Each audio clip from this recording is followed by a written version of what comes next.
Olá, depois de envasado o kefir à base de chá, eu tenho aqui a garrafinha que eu separei para fazer a análise e eu fiz a análise do extrato real ou sólidos totais pelo método de evaporação. Então, eu medi 2 ml desse fermentado e transferi aqui para as cápsulas de porcelana e deixei na temperatura de 105 graus até evaporar todo o líquido, ou seja, tudo que é sólido fica e tudo que é volátil vai embora, é desprendido.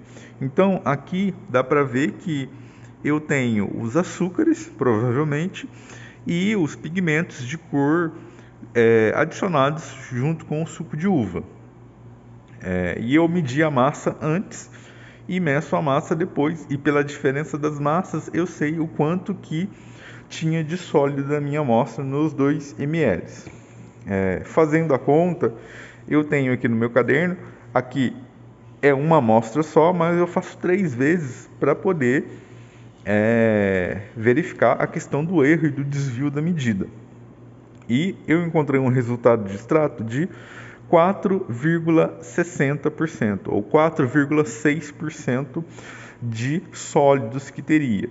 Se a gente for considerar que esse pigmento é mínimo, então eu teria ali 4,6% de açúcar, basicamente, porque o chá foi feito com a infusão do chá verde mais o açúcar que eu utilizei lá no primeiro vídeo, e aqui eu teria basicamente um açúcar colorido com pigmento.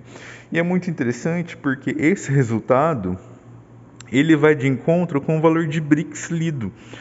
O Brix lido ontem, na hora que eu engarrafei, foi de 4,6. Então, olha, praticamente não houve diferença, não houve desvio.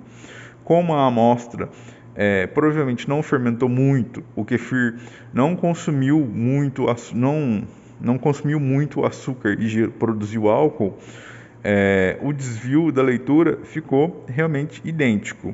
O mesmo pode ser observado para a questão do densímetro. Eu utilizei o densímetro e encontrei uma densidade na temperatura que estava, e depois eu fiz a conversão considerando a temperatura, e na hora que eu pego essa densidade e vou encontrar o valor de açúcar ou de sólido dissolvido, deu um valor de 4,65. Então, olha para você ver a diferença. O densímetro acabou apresentando uma diferença de 0,05% a mais do que o extrato, que é uma medida extremamente confiável, e que o refratômetro. O refratômetro não houve diferença. Então, a gente nota que quanto mais próximo de uma solução ideal, melhor o refratômetro se comporta. O densímetro já apresentou um pequeno desvio, mas também muito próximo. Então, esses foram os resultados. Mas, o que esse resultado te diz?